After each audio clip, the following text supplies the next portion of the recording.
Assalamualaikum warahmatullahi wabarakatuh. Perkenalkan, nama saya Vergita Mutiara dengan NIM G701230338 dari kelas Kimia Medicinal B. Nah, di sini saya akan menjelaskan tentang hubungan antara struktur obat amoksisilin dengan proses atmanya di dalam tubuh.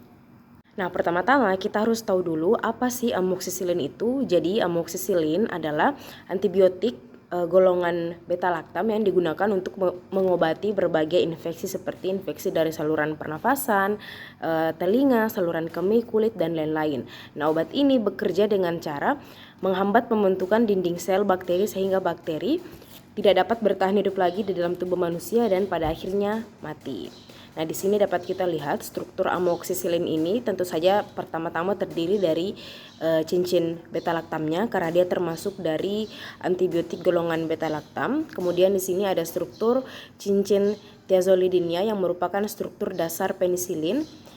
Kemudian di sini ada struktur amina yang berfungsi untuk meningkatkan sifat basa dan kelarutannya. Kemudian yang terakhir ada cincin hidroksil yang berfungsi untuk meningkatkan polaritas dan absorpsi obat. Nah, aktivitas antibakteri umumnya itu terpusat di cincin beta-laktam. Nah, amoksisilin sendiri rumus molekulnya seperti yang kita ketahui yakni C16H19N3O5S, di mana rumus struktur ini mencerminkan struktur amoksisilin yang memiliki cincin beta-laktam, gugus amina, gugus hidroksil, dan gugus thiazolidin yang berperan penting dalam aktivitas dan sifat farmakokinetiknya di dalam tubuh manusia untuk kemudian dapat menghasilkan efek. Nah, kemudian pertama-tama kita masuk dulu ke absorpsi, hubungan antara struktur dari amoksisilin dengan proses absorpsinya di dalam tubuh. Nah, struktur amoksisilin yang memiliki gugus hidroksil dan amina ini menyebabkan kelarutan di dalam airnya itu tinggi sehingga mudah larut di cairan gastrointestinal dan stabil terhadap pH asam lambung, jadi tidak cepat terdegradasi. Nah, implikasinya yakni bioavailabilitasnya dalam keadaan oral itu lebih tinggi, yakni kurang lebih 70-90%. Kemudian absorpsinya lebih konsisten dan cepat dibanding dengan ampicillin. Nah, baik, di sini kita melihat ilustrasi hubungan antara struktur dan absorpsi dari amoksisilin itu sendiri, di mana di sini ada bagian yang larut lemak atau lipofilik, di mana bagian ini akan membantu amoksisilin untuk menembus lapisan usus yang umumnya tersusun dari lemak melalui proses difusi pasif. Kemudian sisi yang larut air atau hidrofilik akan membantu obat untuk larut dalam cairan lambung atau usus agar tidak menggumpal. Nah, di sini di proses ini kan terjadi proses transport aktif, di mana transport aktif ini terjadi karena strukturnya amoksisilin ini mirip dengan protein sederhana di dalam tubuh, yakni peptida. Oleh karena itu, tubuh mengira amoksisilin ini adalah nutrisi sehingga diserap secara aktif oleh transporter tersebut yang dinamakan dengan transporter peptida atau PEP-T1. Nah, inilah alasan kenapa amoksisilin ini diserap dengan sangat baik di dalam tubuh, yakni sekitar 90%.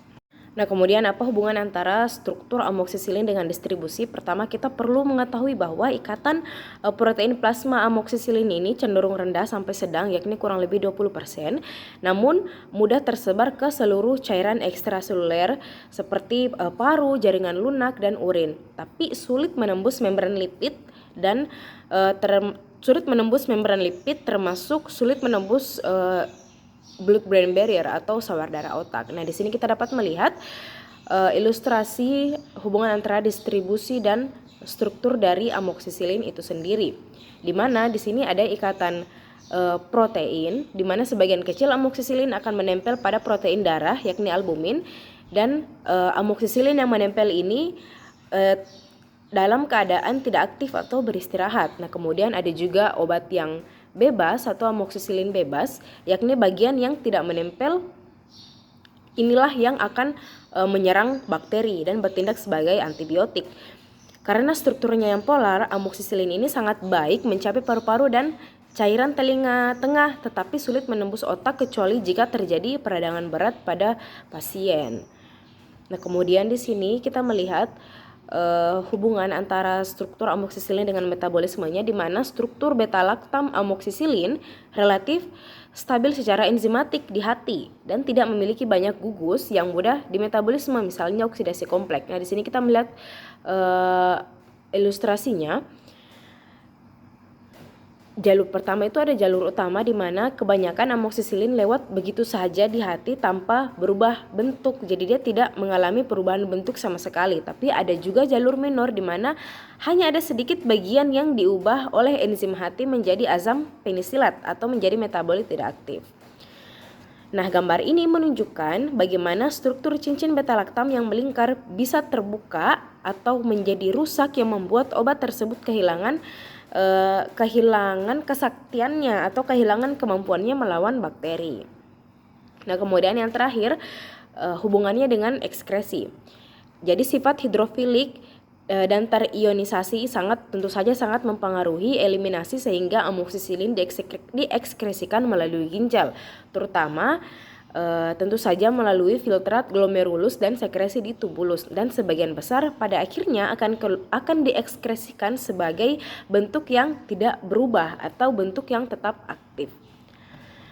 Nah, pertama ini kan terjadi filtrasi atau penyaringan di glomerulus dan sekresi di tubulus, contortus distal dan contortus proximal. Nah, struktur amoksisilin yang sangat larut air atau hidrofilik ini membuatnya mudah disaring oleh ginjal atau mudah disaring oleh glomerulus. Nah, kemudian ginjal memiliki pompa khusus yang disebut dengan organic anion transporters yang mengenali gugus asam pada struktur amoksisilin dan dengan aktif membuangnya ke seluruh urin. Nah, itulah kenapa kadar amoksisilin dalam urin ini bisa menjadi sangat tinggi sehingga sangat efektif untuk mengobati infeksi di saluran kemih. Mungkin kita beralih ke kesimpulan, di mana kesimpulan dari materi yang saya bawakan ini dapat diketahui dengan jelas bahwa struktur kimia amoksisilin secara langsung menentukan profil farmakokinetiknya. Nah, absorpsinya ini sangat baik karena stabil dan larut di dalam air atau hidrofilik. Kemudian distribusinya itu luas di seluruh cairan tubuh, tapi terbatas ke sawar darah otak. Kemudian untuk metabolisme dia minimal karena strukturnya itu stabil, jadi dia sekedar lewat saja di hati. Kemudian untuk ekskresinya itu dia diekskresikan dengan cepat melalui ginjal dalam bentuk obat yang aktif atau dalam bentuk metabolit yang aktif. Nah, mungkin hanya itu yang dapat saya sampaikan. Kurang lebihnya mohon dimaafkan. Wassalamualaikum warahmatullahi wabarakatuh.